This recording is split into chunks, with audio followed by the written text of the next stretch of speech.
In my practice, I often encounter stories where real storms are hidden behind an outward calm.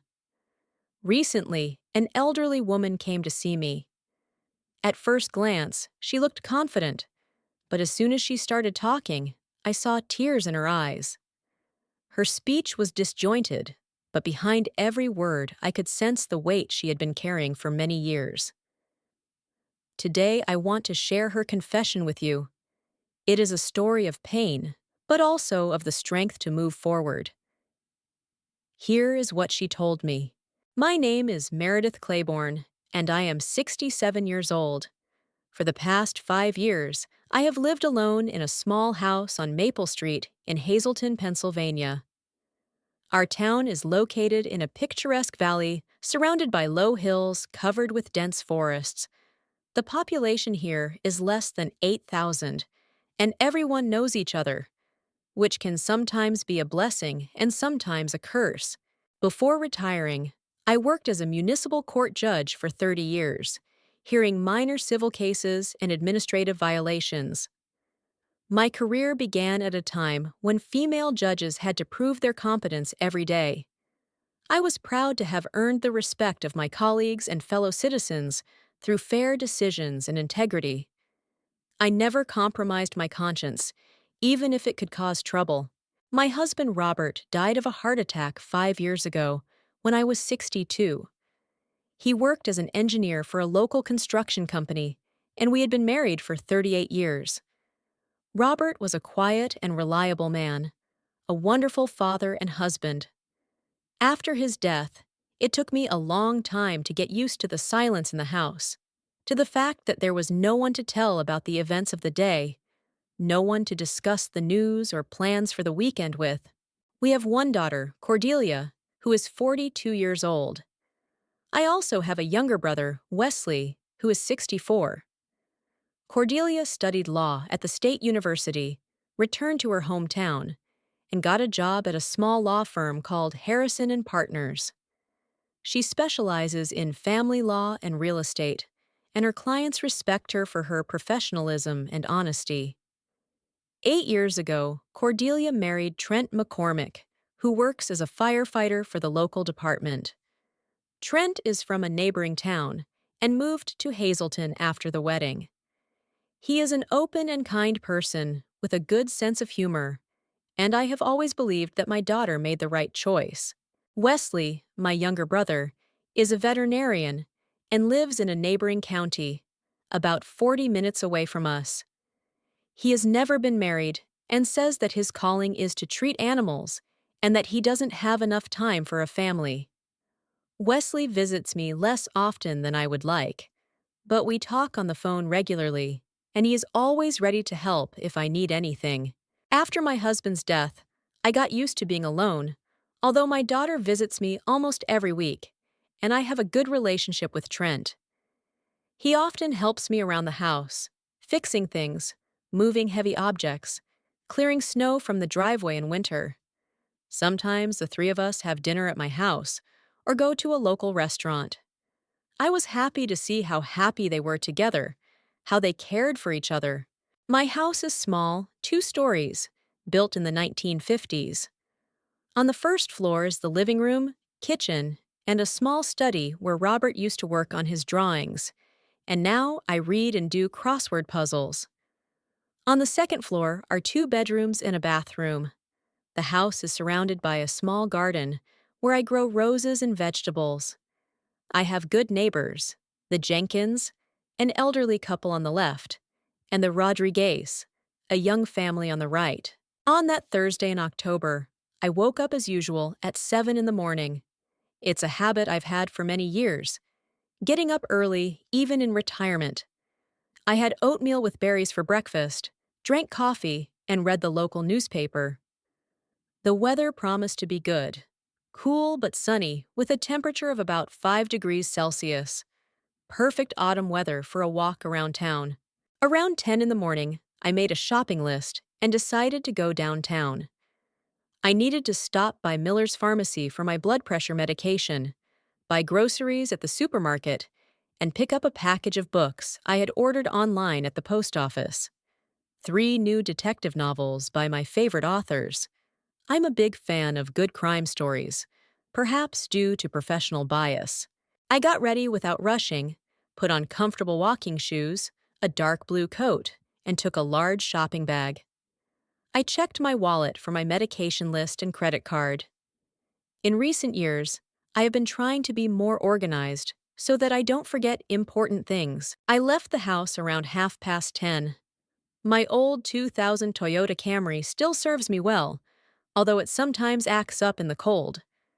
Robert always said that a good car, with proper care, would last 20 years, and so far he has been right. On the way to the center, I enjoyed the autumn colors. The leaves on the trees had already begun to turn yellow and red, creating an amazing palette of colors. Our town is especially beautiful in the fall. Old red brick houses, neat lawns in front of the houses, centuries-old oaks and maples along the streets. Tourists sometimes come here from Philadelphia and New York to admire the fall foliage. My first stop was Miller's Pharmacy on Main Street. Mr. Miller, the owner of the pharmacy, has known me for many years. He is an elderly man in his 70s, always ready to give advice on medications or just chat about local news. Today, he told me that his grandson has enrolled in medical school and plans to become a pharmacist to continue the family business. The medicines cost me $120. Medicine prices are rising every year, and this is a significant expense for a pensioner. Fortunately, I have good health insurance that covers most of the costs. My next stop was Foodland Supermarket. There, I bought everything on my list: milk, bread, eggs, chicken for Sunday dinner, vegetables, and fruit. In the frozen food section, I ran into Dorothy Henson, my former colleague from the courthouse. Dorothy worked as a judge's secretary and was a very competent employee. Since retiring, we rarely see each other, but we are always happy to catch up. Dorothy told me the latest news from the courthouse. The new judge who took my place, a young man of about 35, is, according to her, too lenient with offenders. And the secretary who replaced Dorothy constantly mixes up documents and makes mistakes in the minutes. We both shook our heads, remembering the good old days when everything was done professionally and responsibly. The conversation with Dorothy lasted longer than I had planned. We stood by the refrigerators with dairy products and discussed the changes in the city, the new stores that had opened, and the old ones that had closed. Dorothy complained about her health. She has joint problems. And I told her about my new hobby, gardening. By the time I finally paid and loaded my purchases into the car, it was almost 4 o'clock in the afternoon.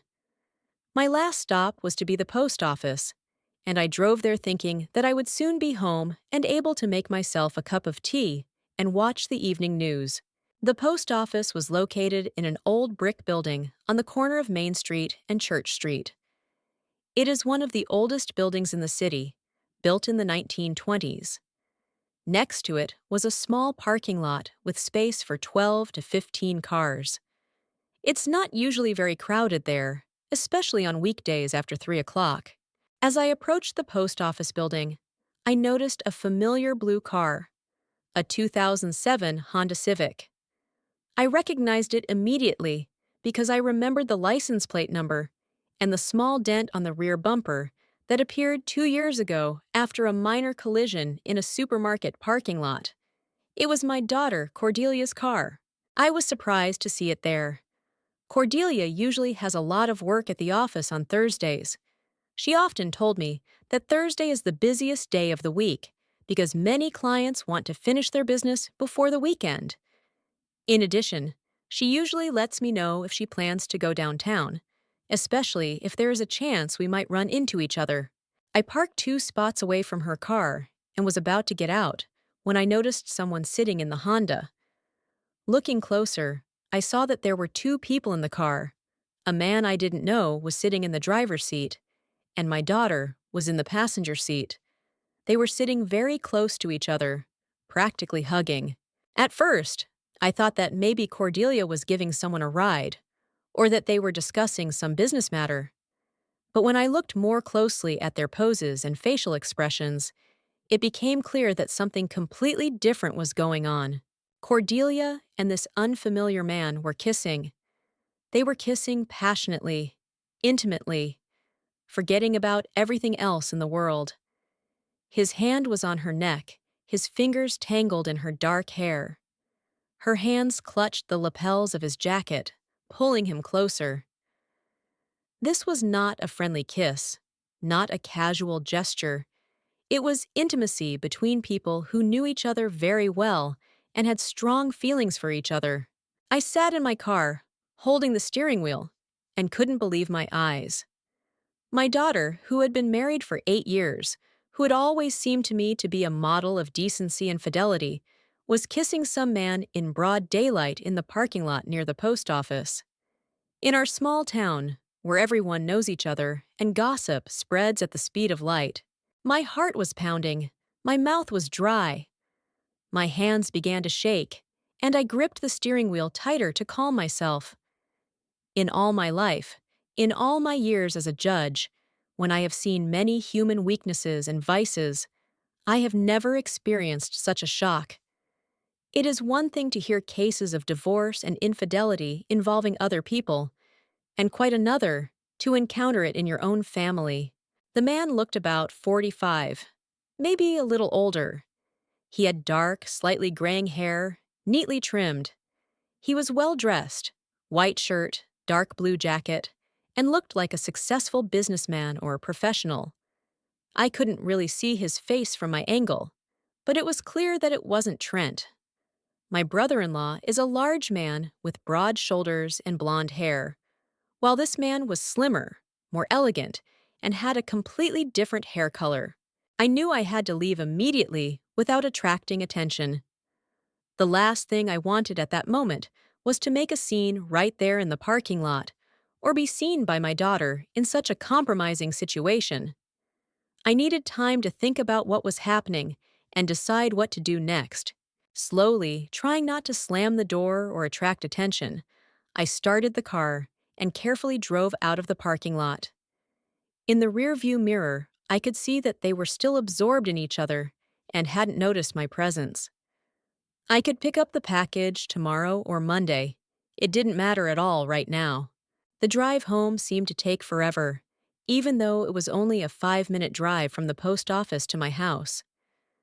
I drove slowly, automatically turning the steering wheel where necessary, but my thoughts were elsewhere. The same questions kept running through my head. How long has this been going on? Does Trent know? Does anyone else in town know? And most importantly, how could this have happened in our family? After parking near my house, I sat in the car for a while, trying to calm down. My neighbor, Mrs. Jenkins, was watering the flowers in her yard and waved at me. I waved back and tried to smile, even though I was boiling inside. I brought the groceries into the house and put the bags on the kitchen table, but I didn't unpack them. I went into the living room and sank into my favorite armchair by the window.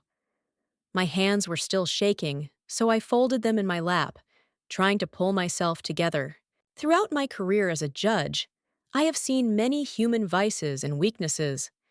I had heard divorce cases, listened to stories of infidelity and betrayal, and seen families fall apart because of one spouse's unfaithfulness. I always tried to remain objective and fair, not to judge people for their weaknesses, understanding that life is complicated and not all actions can be explained by logic. But when it comes to your own family, your own children, everything is completely different. I raised Cordelia strictly, teaching her to be honest, decent, and responsible for her actions. Robert and I have always been an example of a strong, faithful family. Did I make a mistake somewhere? Could I really have failed to instill the right values in my daughter? I tried to find an explanation for this. Maybe she and Trent were having marital problems that I didn't know about? Cordelia never complained to me about her husband. On the contrary, she always spoke of him with love and respect. But maybe she just didn't want to upset me with her family problems. Or maybe it was just a moment of weakness, a chance encounter that went too far. But the way they kissed, the way they held each other, suggested that there was a serious connection between them. You don't find that kind of intimacy and passion on a first date or a chance encounter. Who was this man? Where was he from? How did they meet? Perhaps he was a client from her law firm? Or someone she met at a professional event. In our small town, everyone knows each other, but he was definitely not a local. I would have remembered him. Time dragged on slowly. I sat in my chair and looked out the window at my garden, where the last autumn roses were still blooming. Usually, the sight of these flowers brought me peace, but today I couldn't focus on anything but the scene I had witnessed. By 6 o'clock in the evening, I could no longer bear the loneliness and my tormenting thoughts. I needed to talk to someone, to get advice from someone I trusted. So I called Rosaline Devereaux, my best friend. We have known each other for over 20 years. We met at a social event when she was a senior manager at First National Bank of Hazleton, and I was just starting my career as a judge. Rosalind has always been a wise and judicious person with a great sense of humor and the ability to see both sides of a situation. After we retired, we started seeing each other even more often. We meet almost every week, go shopping together, and play bridge with other friends. Rosalind knows our family well. She was at Cordelia and Trent's wedding, often sees them at city events, and has always said that they are a beautiful couple and well suited to each other. If anyone can give me sound advice in this situation, it's her. "Rosalind, it's Meredith," I said when she picked up the phone. My voice sounded tense, despite my attempts to sound calm. "Meredith, dear. How are you? I can hear in your voice that you're upset. What happened?" Rosalind had always been very attentive to other people's intonations and moods. Perhaps it was a professional habit of a bank employee who had to be able to read people and understand their problems. I took a deep breath and told her everything that had happened today at the post office. I spoke slowly, trying not to miss a single detail, but at the same time trying to remain objective, as befits a former judge. Rosalind listened silently, occasionally interjecting sympathetic exclamations or asking clarifying questions. "My goodness, Meredith," she said when I finished my story. "This is a very serious situation. I understand how difficult it is for you. Are you absolutely sure it was Cordelia? Maybe it was just the twilight or your angle of vision. Rosalind, I know my daughter better than anyone else. It was definitely her, and it was her car. I know the license plate number by heart, KVS 4971. Besides, it was still light out, only 4 o'clock in the afternoon. Did you recognize the man? Maybe it was one of her colleagues or clients." "No, I've never seen him before." Dark hair, well-dressed, about 45, maybe a little older. He looked respectable, successful. He was driving an expensive car. Definitely not from around here. I would have remembered someone like that. Rosalind paused for a few seconds, thinking about the situation. I heard her sigh quietly, a sure sign that she was seriously concerned. "You know what, Meredith?" she finally said. "I understand how hard and painful this is for you right now. But I think you really need to talk to Cordelia directly. Find out what's really going on before you jump to any conclusions or take any action." "What if I'm wrong?" I asked, even though deep down, I knew there was no way I could be wrong. What if it was just, I don't know, a colleague who was comforting her about something? Or a client with whom she has a complicated relationship? "Meredith, dear," Rosalind said gently, "you described the scene to me yourself. You're an experienced woman. You've been a judge for many years. You know how to distinguish between situations and understand people. If your intuition and professional experience tell you that something is wrong here, Then most likely it is. Such intimacy and passion cannot be confused with a business relationship or friendly consolation. The next day, Friday morning, I woke up with a heavy head and the feeling that last night had been a nightmare. But reality quickly returned. The image of my daughter kissing someone wouldn't leave me alone. I lay in bed for a long time, thinking about how best to approach this conversation with Cordelia. Around 9 in the morning, I dialed my daughter's number. She answered the phone herself, her voice sounding cheerful and businesslike. "Good morning, Mom. How are you?" "I'm fine, dear. Listen, maybe we could meet up today. I haven't seen you in a while, and I want to chat." "Sure. Is something wrong? You sound a little tense." I tried to make my voice sound lighter. "No, everything's fine. I just miss you. How about going to Mason's Cafe? It's quiet there, and we can talk in peace." "Great idea. What time is convenient for you? How about 1 p.m.? I know you usually have lunch at that time. It's a date, Mom. See you at 1 p.m. at the cafe." After the conversation, I felt both relieved and anxious. On the one hand, it was good that I had managed to arrange a meeting without arousing suspicion. On the other hand, the upcoming conversation frightened me. How to bring up such a topic? How not to hurt my daughter's feelings, but at the same time find out the truth? I spent the rest of the morning doing chores around the house. I sorted through yesterday's groceries, which were still sitting on the kitchen table, and made a light breakfast. But I didn't really feel like eating. My nerves were getting the better of me. Around 11:30, I started getting ready. I put on a dark blue suit that always made me feel confident, perhaps a remnant of my judicial habits. I carefully styled my hair and applied a little makeup.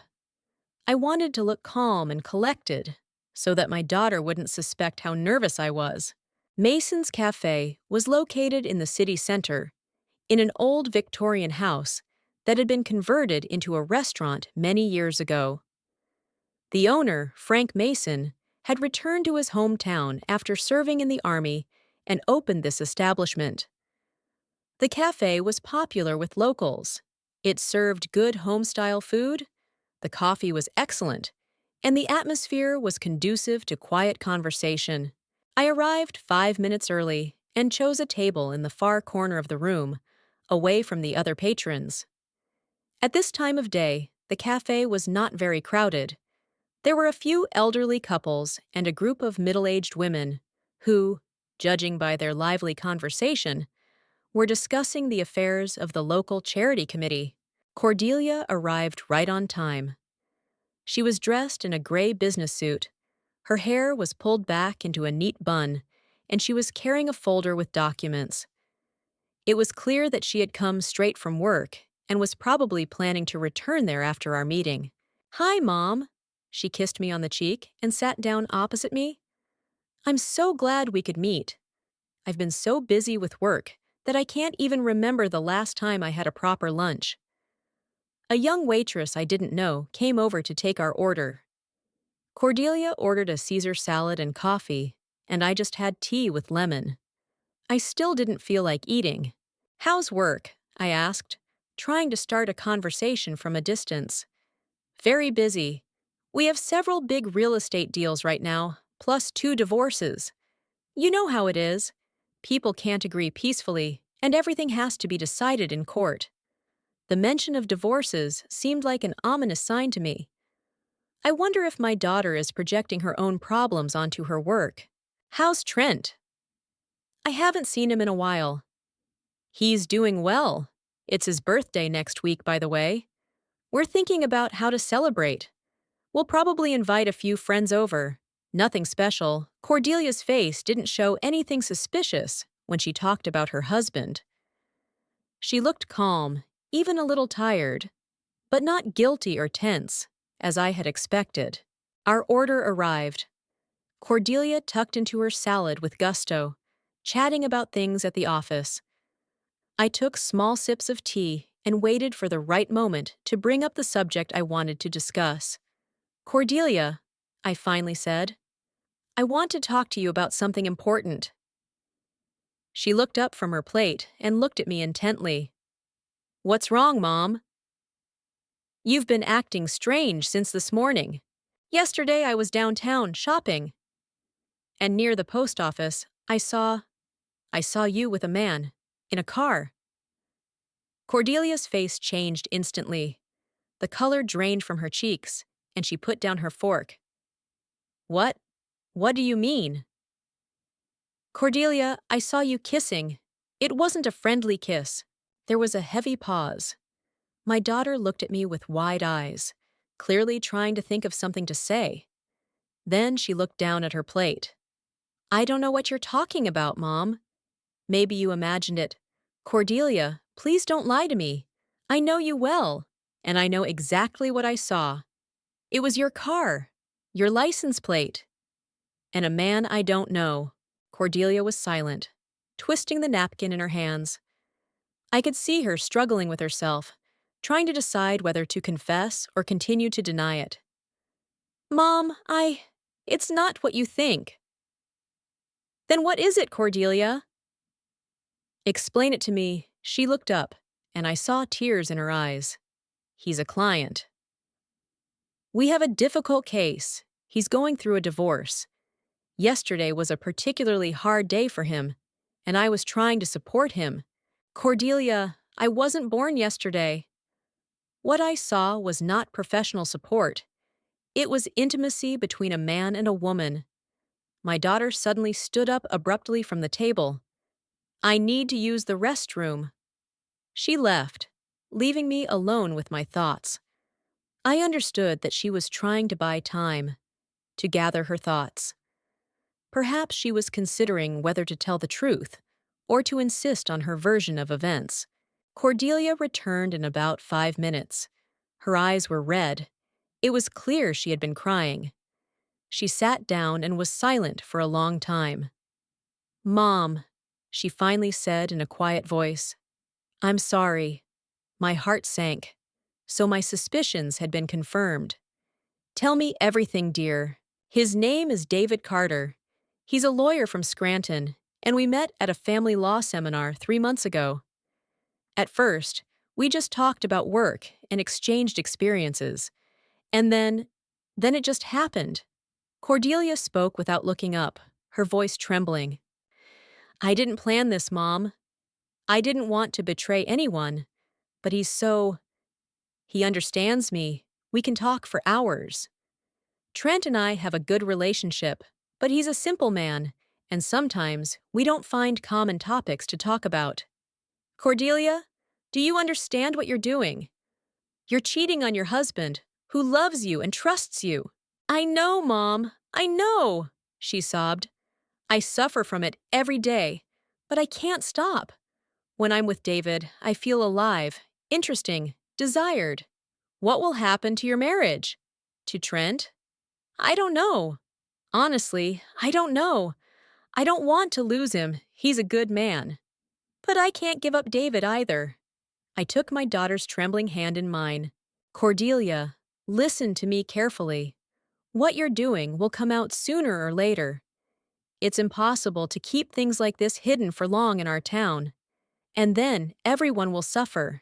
You, Trent, and this David, if he has a family. He has a wife and 2 children, Cordelia admitted quietly. My God! Cordelia, you're destroying 2 families! Don't say that, Mom, please. It's hard enough for me as it is. I paused, trying to find the right words. I wanted to shake my daughter, to make her understand the seriousness of the situation, but at the same time, I didn't want to push her away completely.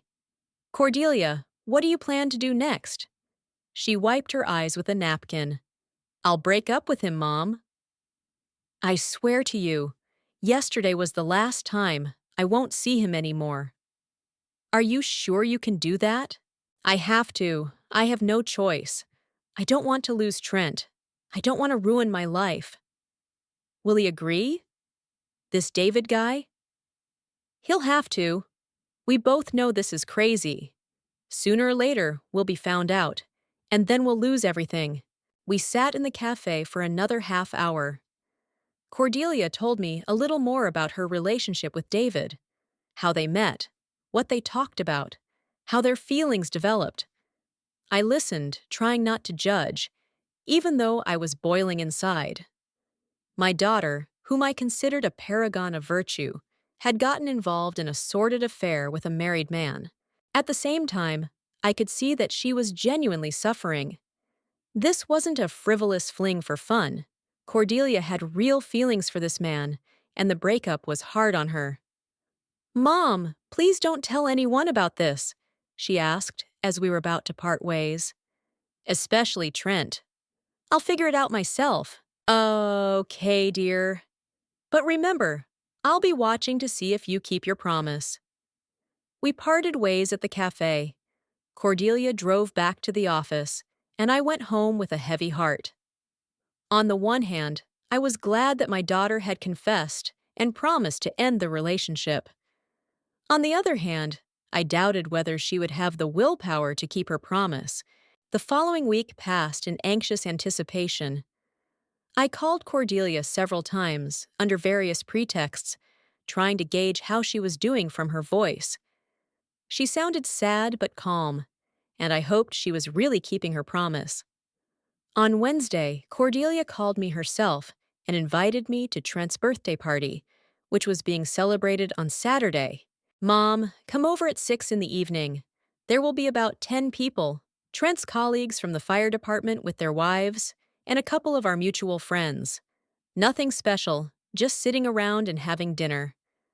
I agreed, although the thought of having to watch my daughter and son-in-law all evening didn't particularly appeal to me. But I couldn't refuse. It would have aroused suspicion. On Saturday, around 6 o'clock, I drove up to Cordelia and Trent's house. They lived in a nice neighborhood on the outskirts of town, in a 2-story house with a small garden. The house was built 20 years ago, and Trent, with the help of his firefighter friends, had renovated it after their wedding. I bought Trent a gift, a good book on the history of the fire service in America, and a bottle of quality whiskey. He loved to read in his spare time, and sometimes had a drink with friends. The birthday boy himself opened the door. Trent looked happy and relaxed, dressed in jeans and a plaid shirt. "Meredith! Come in, come in! How wonderful that you came!" He hugged me like a son, and I felt a pang of guilt. This wonderful man had no idea that his wife was cheating on him. There were already 7 or 8 people gathered in the living room. I knew some of them: Fire Chief Bob Wilson and his wife Sandra, young firefighter Mike O'Connor, and Cordelia and Trent's neighbors, the Thompsons. Cordelia was in the kitchen, preparing dinner. She looked good. She was wearing a beautiful blue dress, and her hair was neatly styled. But knowing the truth, I noticed signs of tension.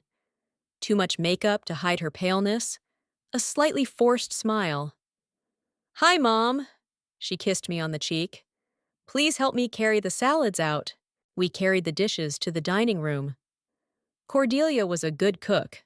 There was roast chicken, mashed potatoes, several kinds of salads, and homemade bread on the table.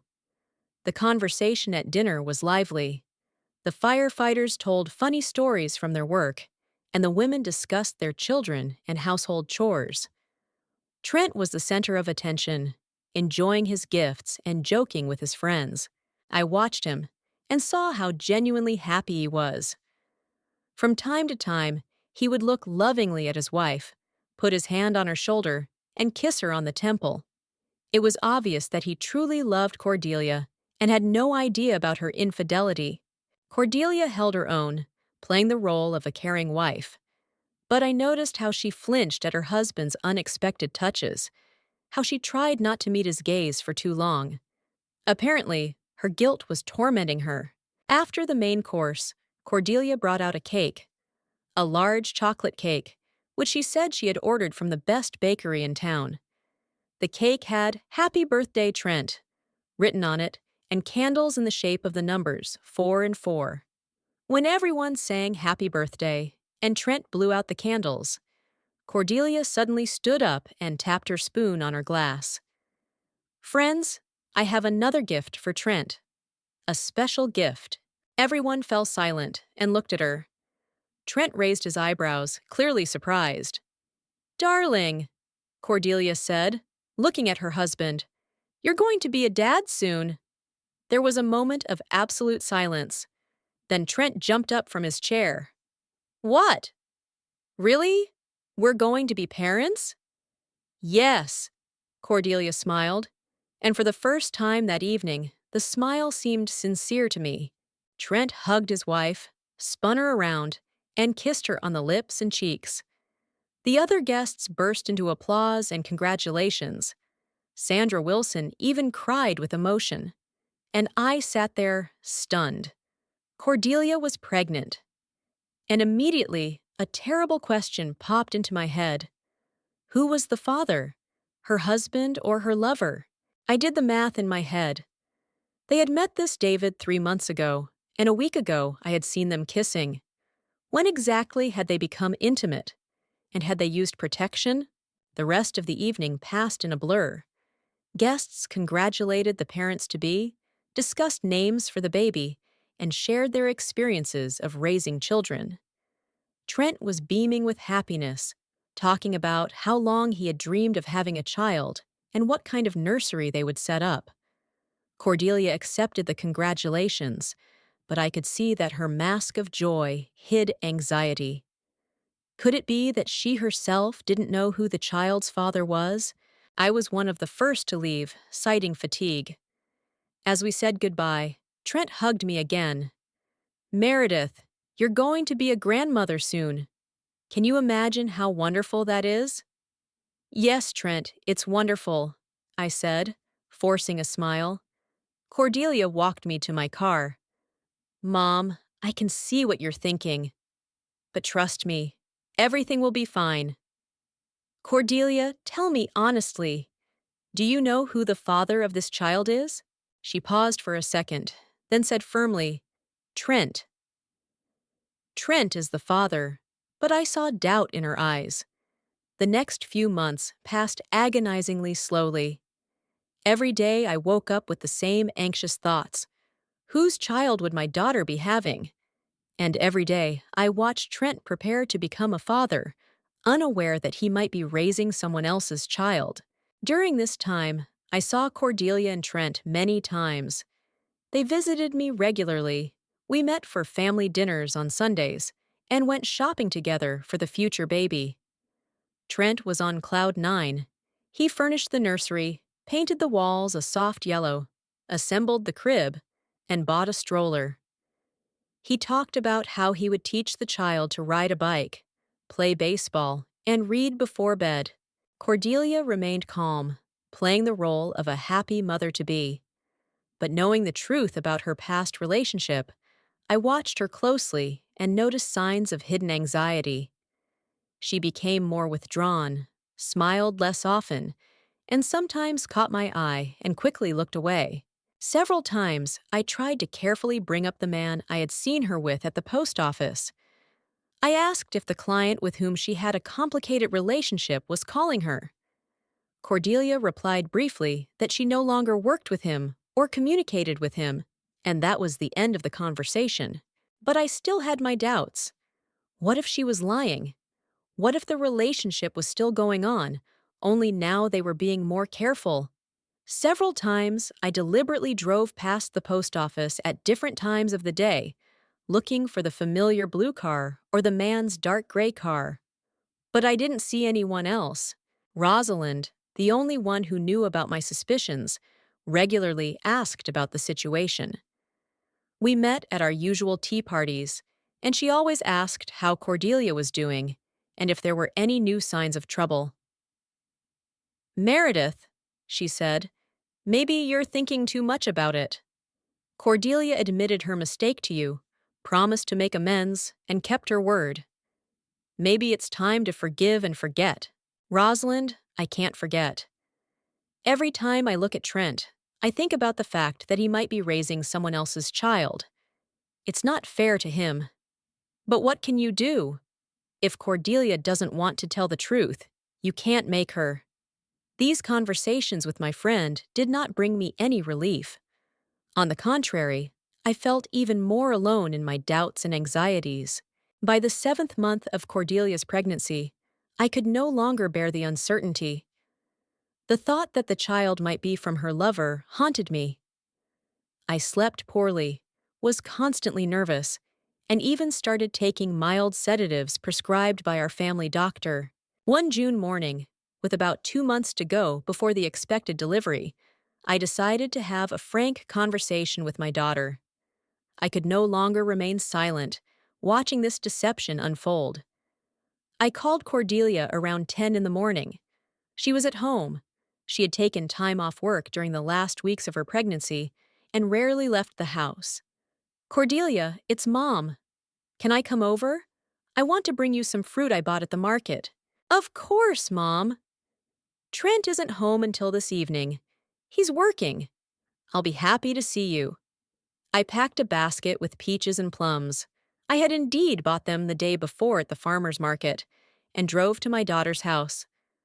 On the way, I rehearsed how to start this difficult conversation.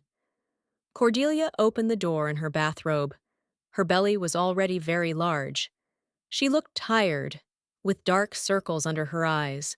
Hi, Mom. Come in. I was just making tea. We went into the kitchen. Cordelia sat down with difficulty, putting her hands on her belly. How are you feeling, dear? It's getting hard. My back hurts. My legs are swollen. The doctor says it's normal at this stage. I put the kettle on and arranged some fruit in a bowl. Cordelia watched me, clearly happy to have company.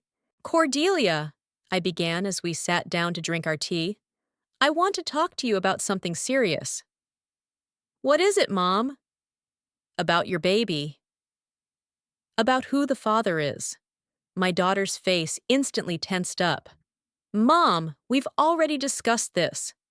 Father is Trent. Why are you bringing this up again? Because I don't believe you're being completely honest with me. Cordelia, think about it yourself. You dated that man for 3 months straight. You were intimate, otherwise you wouldn't have kissed so passionately in the middle of the day in the parking lot. Mom, stop it! No, I won't. I live with this thought. I watch Trent getting ready to be a father, buying toys, setting up the nursery, and I think, what if it's not his child? Cordelia got up from the table, holding her back. I'm not going to listen to this. You're paranoid, Mom. I'm not paranoid, I'm a realist. Tell me honestly, when exactly did you and that man, David, become physically intimate? That's none of your business.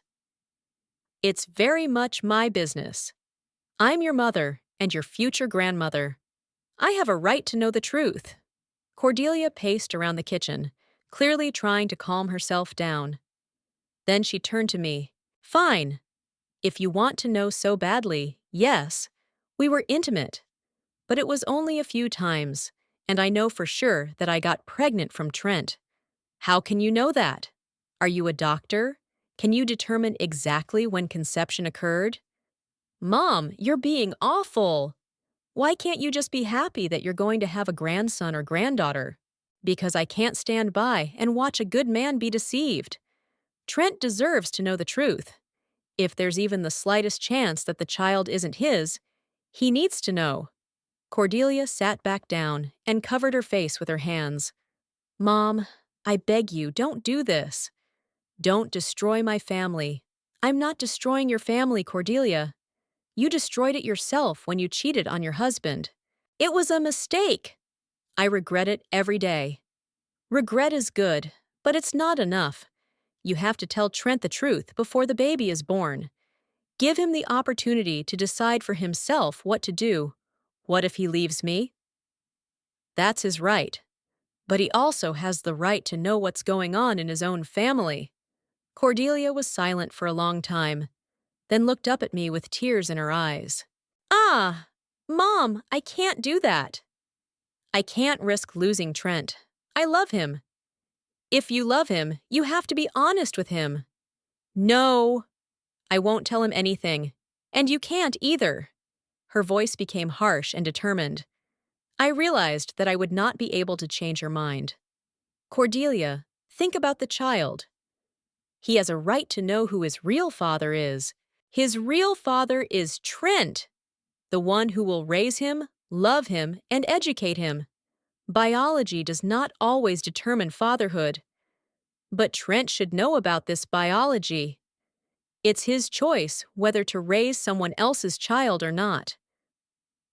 Cordelia stood up abruptly, her face contorted with anger. You know what, Mom? You're a toxic woman. Instead of supporting your daughter during a difficult time, you're trying to ruin her life.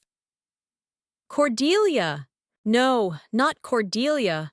I'm tired of your suspicions, your lectures. You're a disgrace to the family, Mom. Your own daughter can't trust you. I was shocked by these words. Cordelia had never spoken to me in such a tone before. Honey, I just want you to do the right thing, right?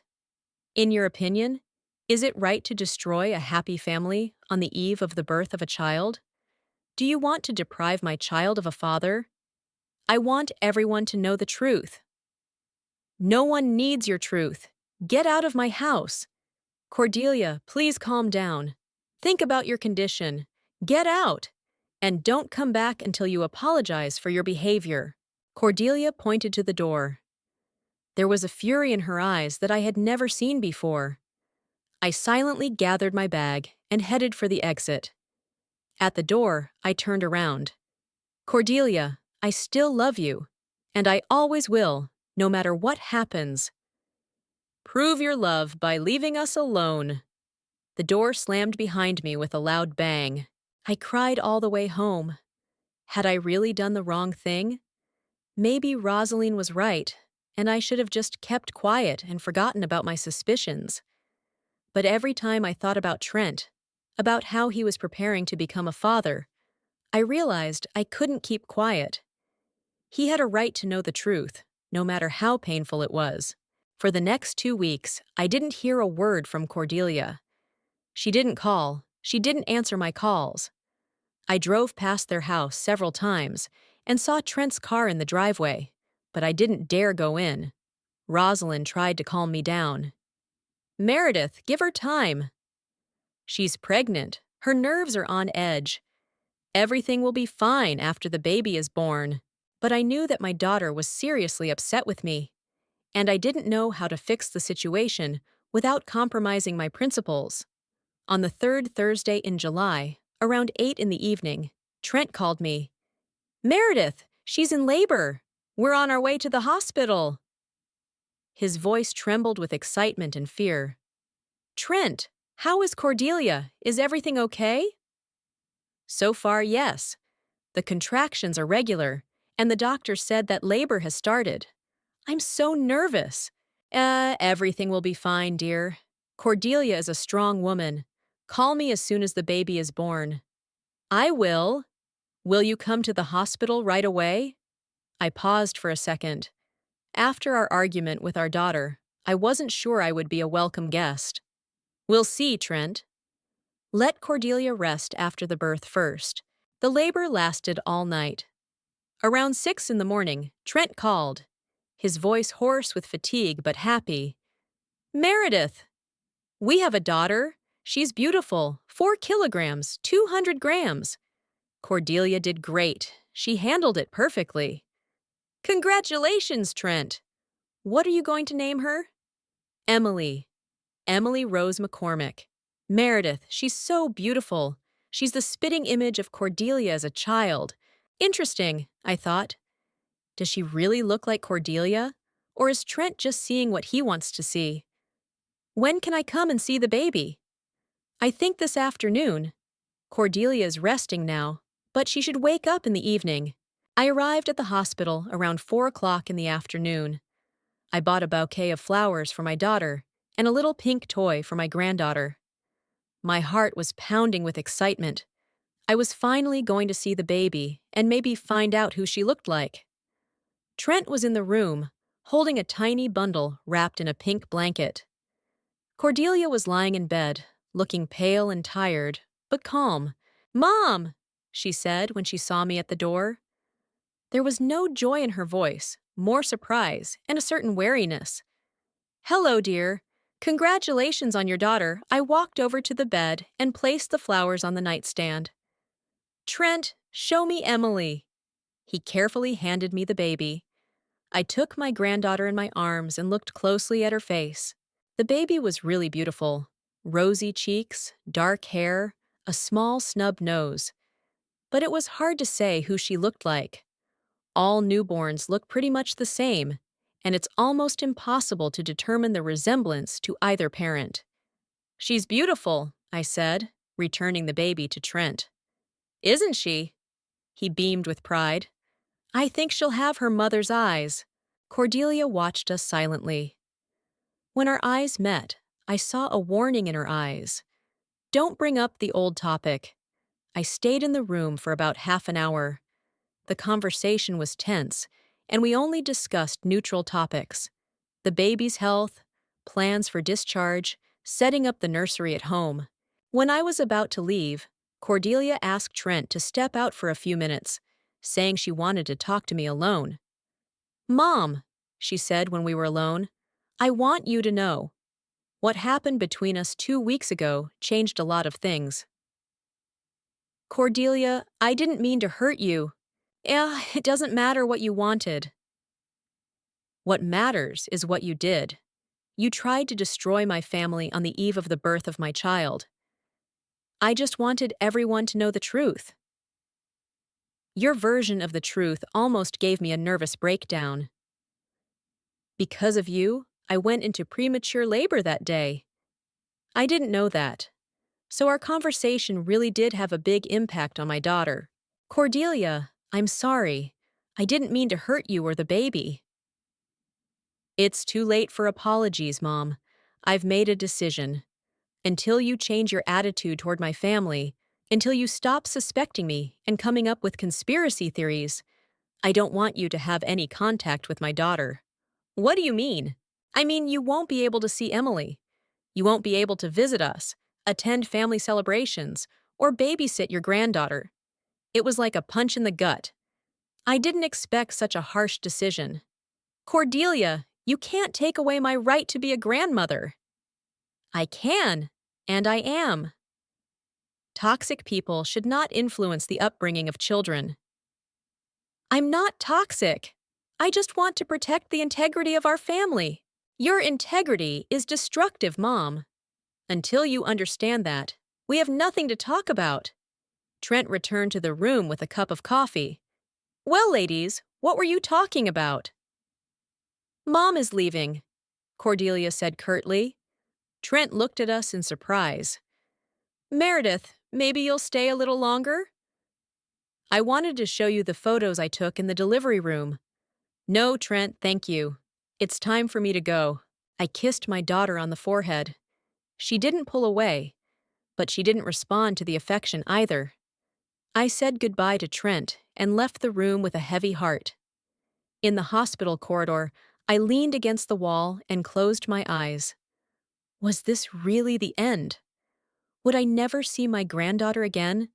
Had I done the right thing by insisting on my way? I had no answers to these questions. 2 weeks had passed since Cordelia forbade me to see my granddaughter. 2 weeks of agonizing loneliness and wondering if I had done the right thing. Every morning, I woke up hoping that my daughter would call and say she had changed her mind. But the phone remained silent. I tried to distract myself with household chores. I went through my entire wardrobe, tidied up the storage room, and repotted my indoor plants. But nothing helped to lift the heaviness in my heart. Rosalind came to visit several times and tried to comfort me, but even her presence brought no relief. On Thursday, around 3 o'clock in the afternoon, a familiar car pulled up to my house, an old red Ford pickup truck. It was my brother Wesley's car. I was surprised. He rarely came without warning, usually calling ahead. Wesley got out of the car, looking serious and a little worried. He was wearing work jeans and a plaid shirt. Clearly, he had come straight from the veterinary clinic. He was carrying a small box of cookies. He always brought me something tasty. "Hi, Meredith," he said, kissing me on the cheek. "Can I come in?" "I want to talk to you." "Of course, come in." "Would you like some tea?" I wouldn't say no. We went into the kitchen. Wesley sat down at the table while I put the kettle on and got out the cups. My brother was silent, clearly thinking about how to start the conversation. "Wesley, what's wrong? You look worried." He sighed and looked at me intently. "Meredith, I ran into Trent in town yesterday. We talked for a bit, and he told me they had a baby girl. I congratulated him and asked how his mother was doing. I tensed up, sensing where this was going. And what did he say? He said something very strange, that for some reason you're not talking to them, that Cordelia is upset with you, but he doesn't understand why. Trent seemed upset and said he tried to find out the reason for the conflict from his wife, but she refuses to explain." Wesley paused, pouring himself some tea. "Then I called Cordelia at work. I wanted to congratulate her on the birth of her daughter and find out what was going on between you. But as soon as I mentioned your name, she became cold and said she didn't want to discuss the subject." "I see. Meredith, what's going on? Why has the whole family turned their backs on you? I've known you my whole life, and you're not the kind of person who creates problems out of thin air." I was silent for a long time, staring at the teacup in my hands. On the one hand, I wanted to tell my brother everything, to share the burden that was weighing on my heart. On the other hand, I was afraid that he would also judge me for interfering in his daughter's affairs. "Wesley, it's a long and complicated story." "I have time. Tell me." And I told him. I started with that October day when I saw Cordelia with a strange man at the post office. I told him about the conversation in the cafe when my daughter confessed to her infidelity and promised to break up with her lover. About Trent's birthday, when Cordelia announced her pregnancy. About my doubts and fears throughout the 8 months of pregnancy. Wesley listened silently, nodding occasionally. When I got to the part where I demanded that my daughter confess her infidelity to Trent, he shook his head. "Meredith, I understand that it was difficult for you, but it was a mistake." "Why was it a mistake? Trent has a right to know the truth." "He does, but not from you. Cordelia should have done it herself when she was ready." What if she's never ready? What if Trent spends his whole life raising someone else's child without knowing it? Wesley got up from the table and paced around the kitchen. "Sister, I understand your motives. You've always been a person of principle, intolerant of lies and deceit. That makes you a good judge, but not always a good mother." His words hurt me. "So you think I'm a bad mother?" "Not bad, but sometimes too straightforward. People aren't defendants in your courtroom. They have the right to make mistakes, to try to fix things their own way." We were silent. My brother's words contained a truth I didn't want to admit. "Wesley, what would you do in my place?" "Honestly? I don't know. Maybe I would try to talk to Cordelia again, more gently. I would explain to her how much pain she would cause Trent if the truth ever came out. I tried, but she wouldn't listen. Then maybe you should have backed off. Given her time to come to the right decision on her own. What if she doesn't?" Wesley sat back down at the table and looked me in the eyes. "Meredith, are you sure the baby isn't Trent's? Maybe your suspicions are unfounded?" I thought about it. Indeed, I didn't know for sure. I only saw that scene at the post office and heard my daughter's confession about her relationship with another man. But when exactly did their intimacy begin? How long did it last? I didn't know. "I'm not sure," I admitted, "but there's a possibility, and Trent should know about it." Okay. Let's say you're right. What do you plan to do next?" "I don't know. Cordelia has forbidden me from communicating with my granddaughter. The whole family has turned their backs on me. Maybe I just have to accept it." Wesley looked at me for a long time, then said, "What if we talk to Trent directly?" "What do you mean?" "Tell him what you told me. Give him the opportunity to decide for himself what to do with this information." I was shocked by this suggestion. "Wesley, I can't go to my brother-in-law and tell him that his wife cheated on him." "Why not? You believe he has a right to know the truth?" "Yes, but it will destroy their marriage." "Meredith, you yourself said that a marriage built on lies has no value. If Trent learns the truth and decides to forgive his wife, that's his choice. If he decides to leave, that's also his choice." My brother's suggestion seemed both logical and terrible to me. On the one hand, he was right. If I really believed Trent should know the truth, why not tell him myself? On the other hand, it meant a permanent break with my daughter. What if I'm wrong? What if the child really is Trent's, and I destroy a happy family with my suspicions? Then he can take a paternity test. It's a simple procedure these days, and it can be done without his wife knowing. Wesley, are you seriously suggesting that I go to my brother-in-law and advise him to secretly test whether the child is his? Either you believe that the truth is more important than family harmony, or you don't. But you can't be tormented by doubts and do nothing. After my brother left, I sat in the kitchen for a long time, thinking about his words. Wesley was right. I had to decide where I stood. Either forget everything and try to make peace with my daughter, or see this through to the end. For the next 2 days, I agonized over the choice. I imagined approaching Trent and telling him about his wife's infidelity. I saw his shock, pain, and disappointment. But every time I thought about him raising someone else's child without knowing it, I realized I couldn't keep quiet. On Sunday morning, I made my decision. I called the fire station and found out that Trent was on duty today. That meant he would be there until evening, and we could talk in private. Around 2 o'clock in the afternoon, I drove to the fire station. It was a large brick building on the outskirts of town, next to which there were always red fire trucks parked. I had been here several times before, on open house days when Cordelia introduced me to her husband's colleagues. After parking next to the building, I sat in the car for a while, gathering my courage. What I was about to do was an irreversible step. After this conversation, there would be no turning back. Finally, I got out of the car and walked up to the main entrance. The firefighter on duty, a young man I didn't know, politely asked what I was there for. "I'd like to speak with Trent McCormick. I'm his mother-in-law, Meredith Claiborne." "Of course, Mrs. Claiborne." "Come in, I'll call him." I was shown into a small break room with a sofa, several armchairs, and a television. A few minutes later, Trent appeared. He was wearing his firefighter's uniform and looked surprised but pleased by my visit. "Meredith!"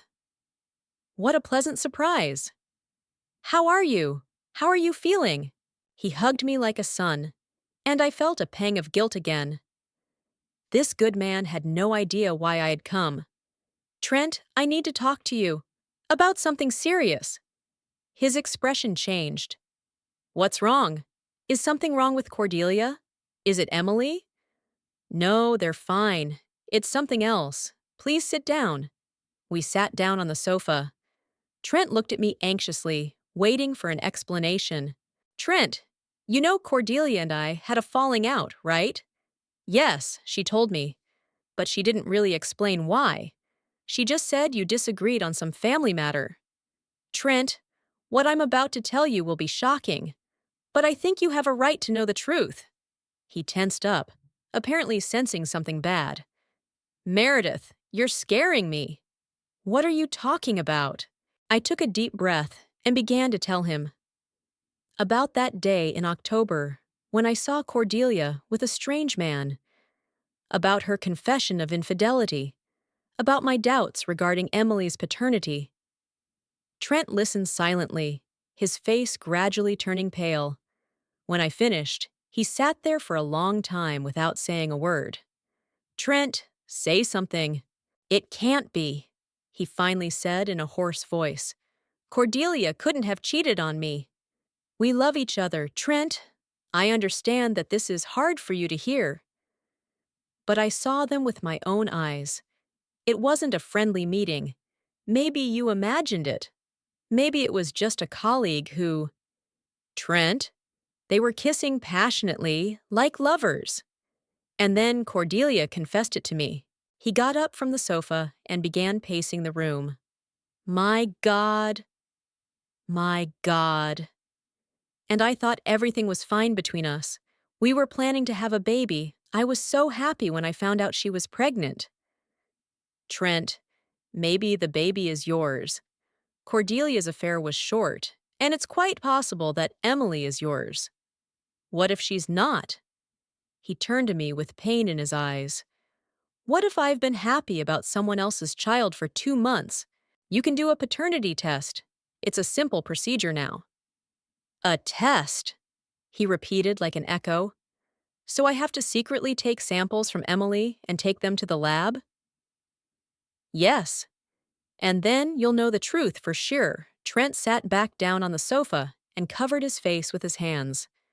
Meredith, why did you tell me this? I was happy I had a loving wife, a beautiful daughter, because you deserve to know the truth. No matter how painful it may be, what if the test shows that Emily isn't my daughter? What then? Then you'll decide for yourself what to do. Forgive your wife or leave her. But it will be your conscious choice, not a life of ignorance. We sat in silence for about 5 minutes. Trent was thinking, and I was watching him, feeling both relief that I had finally told him the truth and horror that I might destroy his life. Okay, he finally said. I'll take the test. But if it turns out you're wrong, if Emily is my daughter, I don't know if I can forgive you for this pain. I understand, Trent. And I'm ready to take responsibility for my words. And if the test confirms your suspicions, I don't know what I'll do. How can you continue to live with someone who has betrayed you like that? I stood up, ready to leave. Trent, whatever the test shows, remember that Cordelia loves you. That relationship was a mistake she has renounced. Maybe you should give her a chance to explain. Maybe, he said, walking me to the door. Meredith, please don't tell Cordelia about our conversation until I know the test results. Of course. I left the fire station with a heavy heart. Now, all I could do was wait and hope that I had made the right decision. 4 days had passed since my conversation with Trent. 4 days of agonizing waiting, during which I couldn't settle down, constantly thinking about what the paternity test results would show. Every phone call, every knock on the door made me jump.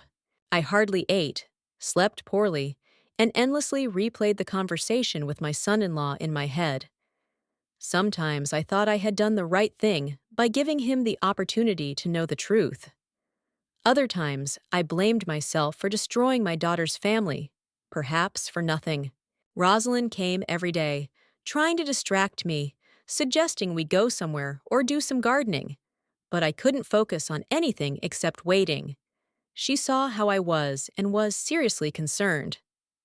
Meredith, you're driving yourself to nervous exhaustion, she said on Wednesday evening as we sat in the kitchen drinking tea. Whatever this test shows, life goes on. So Rosalind, you don't understand. If the baby is Trent's, I destroyed their marriage for nothing. If it's not his, then I've still destroyed a family, only with good reason. Maybe you haven't destroyed anything, but instead helped people live honestly?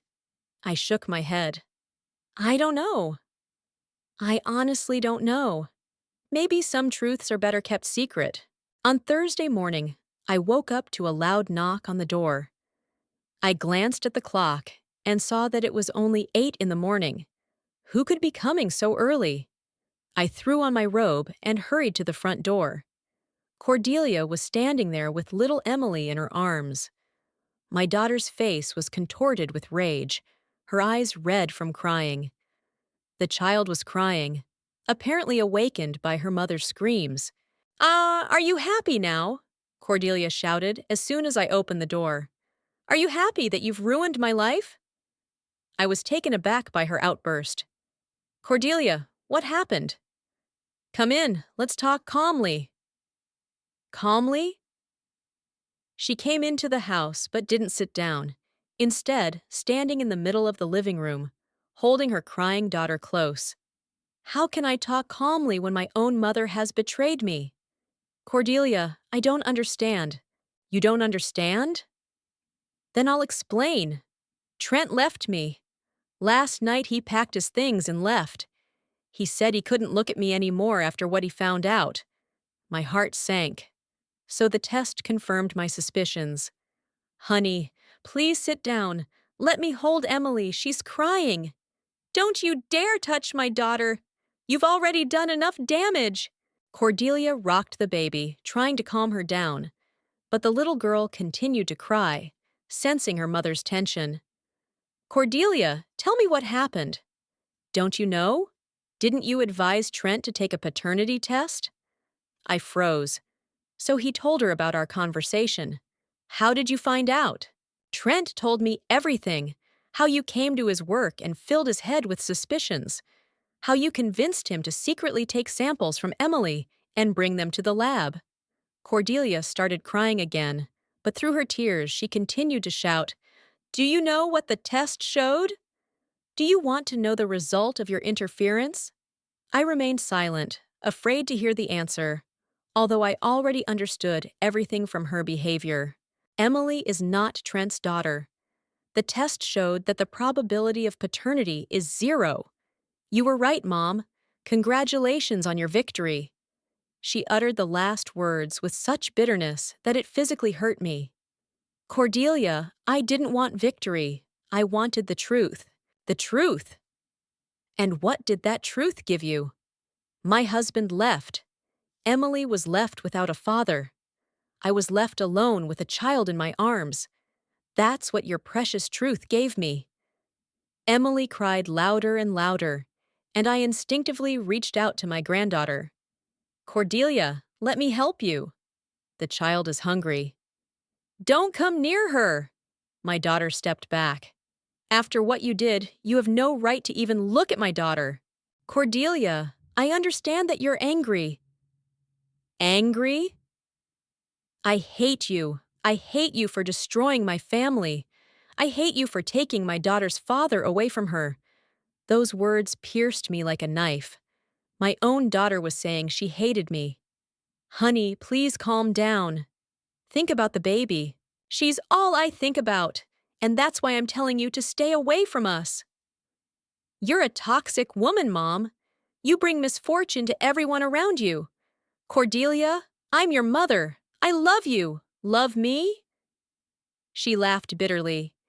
"If you loved me, you would have supported me, helped me save my family, instead of destroying it with your suspicions." "But you really did cheat on Trent. I didn't make that up." "Yes, I did. I made a mistake. I sinned. Whatever you want to call it. But I repented. I tried to fix everything. And you didn't give me that chance." Cordelia moved closer, her eyes burning with rage. "You know what the worst part is? Trent could have forgiven me for cheating on him. He could have accepted Emily as his daughter, despite her origins. We could have stayed a family. If he could have forgiven you, he would have forgiven you now." "No." He said he couldn't forgive the lie, not the betrayal. The fact that I looked him in the eye for 9 months and said nothing. The fact that I let him believe Emily was his daughter. I was beginning to understand the scale of the disaster I could have caused. "Cordelia, maybe it's not too late to fix things." "Talk to him again." "It's too late." He said he can't trust me anymore. That if I lied about the child's paternity, I could lie about anything. Emily finally stopped crying, apparently falling asleep from exhaustion. Cordelia carefully adjusted the blanket in which the baby was wrapped. Do you know what Trent said to me when he left? She said quietly. That he was grateful to you for opening his eyes. That it's better to know the truth now than in 10 years. Maybe he's right. No, he's not right. Cordelia flared up again. Some truths are better kept secret, especially if they don't benefit anyone. But Trent was happy. He had a loving wife and a daughter he adored. Now he has neither. Cordelia headed for the exit. I'm leaving, Mom. And I'm never coming back.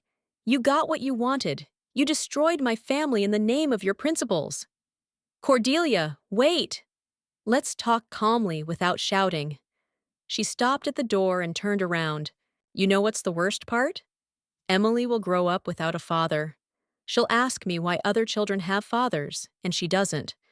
And what will I tell her? That her grandmother thought the truth was more important than family happiness? You'll tell her that her mother made a mistake, and her grandmother tried to fix it. No, Mom. I'll tell her that there was a woman who couldn't keep her mouth shut, and because of that, our family fell apart. Cordelia left and slammed the door loudly. I stood in the middle of the living room, feeling completely devastated.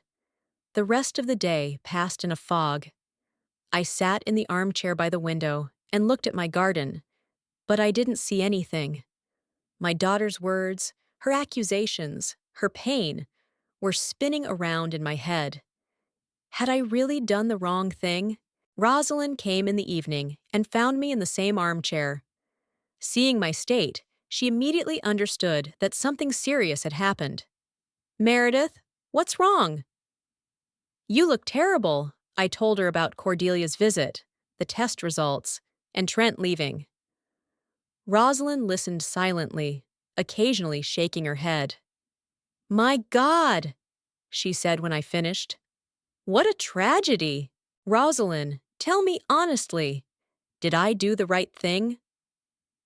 My friend was silent for a long time, thinking about her answer. Meredith, you did what your conscience told you to do. But sometimes conscience can be a bad advisor in family matters. So you think I made a mistake? I think you were in a situation where any choice would have been wrong. If you had kept quiet, Trent would have lived a lie. Once you told the truth, the family fell apart. What would you have done in my place? Honestly, I don't know. Maybe I would have tried to convince Cordelia to tell her husband the truth herself. And if that didn't work, maybe I would have kept quiet. Around 9 o'clock in the evening, a car pulled up to the house. I looked out the window and saw Trent's SUV. My heart started beating faster. What did he want to tell me? Trent got out of the car slowly, looking tired and older. He was wearing jeans and a sweater and carrying a small sports bag. It was clear that he was getting ready to leave. I opened the door without waiting for him to knock. Trent, come in. Thanks, Meredith. Can I come in for a minute? We went into the living room. Rosalind tactfully went into the kitchen, leaving us alone. Trent, how are you feeling? He smiled sadly. Like a man who has learned that he has been living in a fantasy world for the last few months. You know, it's a strange feeling to look at a child you thought was your daughter and realize that she's a stranger to you. Trent, Cordelia was at my place this morning. Yes, I can imagine how it was. I'm sure she screamed, cried, and accused you of all mortal sins. What do you think? Do you think I'm guilty too? Trent was silent for a long time, staring out the window. You know, Meredith, at first I was angry with you. When I got the test results, my first thought was, why did she tell me? I wish I hadn't known. And now? And now I understand that you did the right thing. Sooner or later, the truth would have come out anyway. And the later it was, the more painful it would have been. He turned to me. Imagine if I had found out about this in 5 years. Or 10. When Emily would have started calling me Dad. When I would have become even more attached to her. Then it would have been much worse. Trent, can't you forgive Cordelia? She really regrets what happened. Meredith, it's not about the betrayal. Yes, it hurts. But people make mistakes. People can give in to temptation. The thing is, she kept quiet for 9 months, watching me prepare to become a father, rejoicing at every movement of the baby, buying toys. His voice trembled with restrained emotion. She let me love this child, knowing it might not be mine. That's what I can't forgive. What if she had told you right away? Then we would have decided together what to do. Maybe I would have forgiven her and agreed to raise someone else's child. Or maybe not. But it would have been my conscious choice. Trent got up from the sofa. Meredith, I came to say goodbye.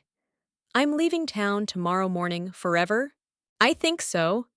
I'm transferring to the Philadelphia Fire Department. There's a vacancy there, and I need to start my life with a clean slate. Does Cordelia know? She does. We'll be officially divorced in a while. I felt very sad. Trent was a good son-in-law, and I had grown genuinely fond of him. Trent, I'm very sorry it turned out this way. I'm sorry too, Meredith. But you know what? I'm grateful to you. Grateful that you had the courage to tell me the truth.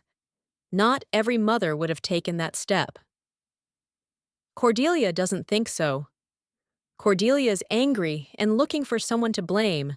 That's understandable. But it's not your fault, Meredith. It's her own fault for deciding to cheat on her husband and hide it. Trent hugged me goodbye. Take care of yourself. And don't blame yourself for what happened. You acted like an honest person.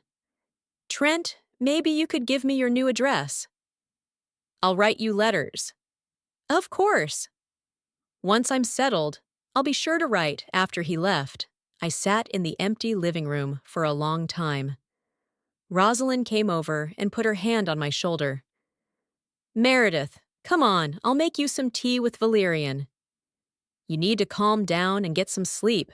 Rosalind, do you think Cordelia will ever forgive me? I think so. Time will pass. The pain will subside, and she will understand that you acted out of love for her, not out of a desire to hurt her. What if she doesn't forgive me? Then it will be her loss, not yours. I slept poorly that night, despite the valerian. I had nightmares. Emily crying, whom I couldn't pick up. Cordelia leaving and waving to me from the car window. Trent walking down the road with a suitcase in his hand. When I woke up in the morning, I realized that my old life was over. Now I have to learn to live with the knowledge that, for the sake of the truth, I destroyed my own daughter's family. Only time will tell if that truth was really that important. In the end, I stated 3 simple truths. First, you can't change the past, but you can change the future. Second, everyone has the right to their own boundaries. Third, a person's strength is manifested in the ability not only to forgive, but also to make decisions for themselves. And now I want to ask you, would you forgive or would you draw a line under it? Write your opinion in the comments and tell us where you are listening to us from.